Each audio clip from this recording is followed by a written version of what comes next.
नमस्कार, पुन्हा एकदा मी आपल्या समोर येत आहे। आज या ठिकाणी सर्वप्रथम मी माझ्या मंचकरांना माझ्या वतीने माझ्या परिवाराच्या वतीने दीपावलीच्या हार्दिक शुभेच्छा देतो आणि परमेश्वर चरणी प्रार्थना करतो का सर्वांचं आयुष्य सुख समृद्धीचं जावो, भरभराट हो आणि सर्वांची प्रगती हो आणि माझं गाव जे आहे ते चुकीच्या माणसाच्या हातातून वाचो ही परमेश्वर चरणी प्रार्थना आहे। आपणास माहिती आहे नगरपंचायतची निवडणूक आता या ठिकाणी लागलेली आहे आणि नगरपंचायतीची निवडणूक लागल्यानंतर त्याची प्रथम जो त्यांचा जी फेरी होती, पहिली वार्ड रचना झाली, त्यानंतर आरक्षण झालं, आरक्षण नंतर आता मतदार यादीचा कार्यक्रम या ठिकाणी सुरू आहे।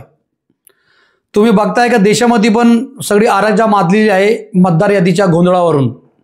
सर्व विरोधी पक्षाची लोक यामध्ये सातत्याने सर्व काम करत आहेत आणि तीच परिस्थिती मंचर काय त्याच्यापासून सुटलेली नाही, तीच परिस्थिती आज आपल्याकडे पण आहे।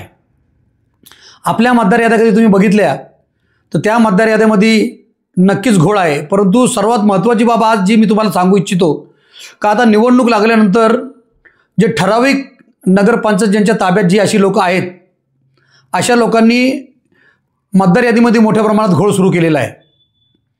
घोळ म्हणजे काय करतात का आता आरक्षण झाल्यामुळं सगळ्यांच्या आशा ज्या अशा हे होत्या म्हणजे जागलेल्या होत्या त्या सगळ्या आशा त्यांच्या मिटलेल्या आहेत। तर त्यांचं फक्त प्रयत्न हाच आहे का मी नाही तर माझ्या घरातला किंवा माझ्या याच्यामधला कोणीतरी प्रतिनिधी जातो काय, त्याच्यामध्ये पण काय आक्षेप नाही। समजा एखादा नेता कधी असेल आणि त्याची पत्नी कधी निवडणूक लढवत असेल तर त्यामध्ये आक्षेप घ्यायचं काय कारण नाही, तो त्यांचा हक्क आहे, त्याबद्दल आपल्याला काय बोलायचं नाही। परंतु ते निवडणूक लढवताना कशी निवडणूक लढवायची तर ते निवडणूक लढवत असताना आपल्या वार्डातून जे काही आपल्या वार्डात मतदार आहेत त्याच्यामध्ये जागृत मतदार आहेत त्यामध्ये उभं राहून त्यांनी निवडणूक लढवावी। परंतु आता यांनी फंडा असा सुरू केलेला आहे का काही लोकांची वार्ड रिझर्वेशन झालेली आहेत, काही लोकांची वार्ड म्हणजे वेगळ्या पद्धतीचे रिझर्वेशन झालेले आहेत, त्यांना तिथं ते स्वतः पण उभं राहू शकत नाही, बायकोला पण उभी करू शकत नाही, काही करू शकत नाही, तर त्यांचा डोळा शेजारच्या वार्डावरती। आता काही वार्डामध्ये तर असं आहे का 3 नंबर वार्डामधून 2 नंबर वार्डामध्ये कमीत कमी 102 नावांचा फेरफार करायचा अर्ज आज ग्रामपंचायत नगरपंचायतकडं अवेलेबल झालेला आहे, त्यांना प्राप्त झालेला आहे। त्या याद्या आम्ही बघितल्या कशा पद्धतीने चाललंय। राजकीय नेते जे आहेत, खास करून जे ठेकेदार कॉन्ट्रॅक्टर जे संलग्न या नगरपंचायतीशी संलग्न लोक आहेत अशा लोकांचा गोंधळ ह्यामध्ये जास्त चाललेला आहे। सामान्य माणूस, सामान्य कार्यकर्ता हा एकदम सरळपणे निवडणूक लढायच्या तयारीत आहे। तो कोणत्या प्रकारचे लफडे करत नाही, तो कोणत्या प्रकारचे काही आक्षेप घेत नाही, काही नाही। आता म्हणजे पहिलं सुरुवातीला तुम्हाला सांगतो 3 नंबर वार्डामधून 2 नंबर वार्डामध्ये 102 लोकांची नावं फिरवण्यासाठी अर्ज केलेले आहेत। आता ते लोक तिथं राहतात का, ते प्रॉपर तिथले आहेत का माझं घर इथं पण आहे, माझं घर तिथं पण आहे, आता मी इकडं नाही राहत मग तिकडं राहतं। काही लोक तर अशी आहेत ज्यांचं तिथं काय वास्तवच नाही, त्याचं काय घेणं देणं नाही, अशा लोकांना पण दुसऱ्या लोकांच्या जबरदस्ती नावं इकडून तिकडं ट्रान्सफर करायचा प्रयत्न केला। म्हणजे हा एक मतदार यादीमधला घोळच आहे। जो सामान्य माणूस तिथं सामान्य कार्यकर्ता किंवा सामान्य कार्यकर्त्याची पत्नी तिथं जी निवडणूक लढवणार आहे ह्या सगळ्या बाबींचा त्यांना अडथळा निर्माण होणार आहे, कारण याच्यामध्ये आर्थिक जी लुटालूट आहे, आर्थिक तडजोड ती मोठ्या प्रमाणात होणार आहे। हे का नावं लावतात? अरे बाबा तुम्हाला निवडणूक लढवायची आहे ना तर तुम्ही आहे त्या कंडिशनमध्ये जसा वार्ड आहे कोणत्याही प्रकारचं खोटं मतदान इकडे तिकडे न फिरवता तुम्ही निवडणूक लढवा ना। कुणी कुणाला निवडणूक लढवायला थांबू शकत नाही, तो प्रत्येक नागरिकाचा हक्क आहे, प्रत्येक नागरिकाने ती निवडणूक लढवायला पाहिजे। परंतु अशा चुकीच्या पद्धतीने कधी निवडणूक लढवत असतील तर त्याचा काय फायदा आहे?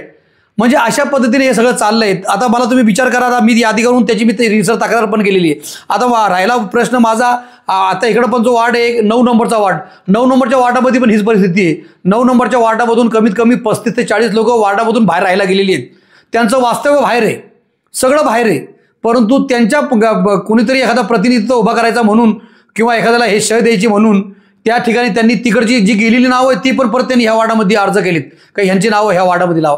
म्हणजे काय परिस्थिती चालली। आणि माझी नगर प्रशासन विभागाला आणि निवडणूक आयोगाला म्हणजे त्याच्यामध्ये आदरणीय प्रांतसाहेब असतील, आदरणीय तहसीलदार साहेब असतील, आदरणीय CO साहेब असतील, या सर्वांना माझी विनंती आहे का तुम्ही कोणत्याही प्रकारच्या राजकीय दबावाला बळी न पडता तुम्ही सर्वसामान्य कार्यकर्ता या निवडणुकीत कसा निवडून येईल किंवा कसा काम करेल याच्यावरती तुम्ही लक्ष केंद्रित करावं।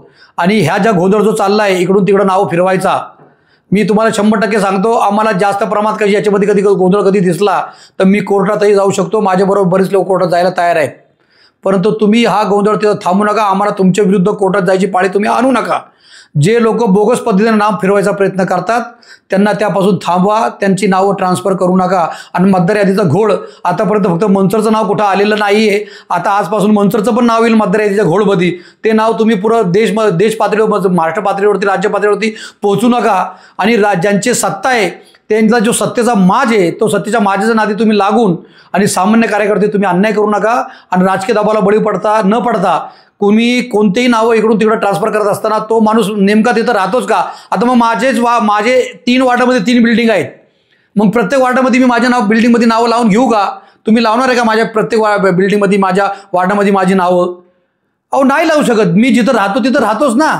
माझी तिकडं दुसऱ्या वार्डामध्ये बिल्डिंग असली तरी त्या वार्डामध्ये मला सगळ्यांना माहिती का त्या बिल्डिंगमध्ये माझी दुसरी लोक राहतात. ती बिल्डिंग मी दुसऱ्याला दिलेली आहे, तिथे लोक भलतीच लोक राहतात. तुम्ही अशा प्रकारे का करताय? ज्या वार्डाशी काय संबंध नाही, त्यांचं वास्तव नाही, त्यांचं कुठं घर नाही, त्यांचं काय नाही, मोठे मोठे बंगले एका साईडला बांधलेत आणि नावं दुसऱ्या वार्डामध्ये टाकतात. काय प्रकार आहे? आणि ही सगळी लोक नगरपंचायतशी संलग्न आहेत, आर्थिकदृष्ट्या, ठेकेदारी दृष्ट्या, हे सगळं दृष्ट्या. तर मग परत तोच प्रश्न तिथं येणार का नगरपंचायतचं काय चाललंय? माझी सगळ्या सीओना त्यांना विनंती आहे माझी का साहेब अशा पद्धतीने राजकीय दबावाला बळी न पडता तुम्ही एकदम स्पष्टपणे कायदेशीर मार्गाचा अवलंब करा. आणि जे BLO आहेत त्यांना माझी विनंती आहे, जे नाव ट्रान्सफर करायला, सर्वे करायला जे नगरपंचायतचे कर्मचारी जे तिथं गेलेले आहेत त्यांना माझी विनंती आहे का एक लक्षात ठेवा, नेहमी छोट्या माणसाचा बळी गेलेला आहे.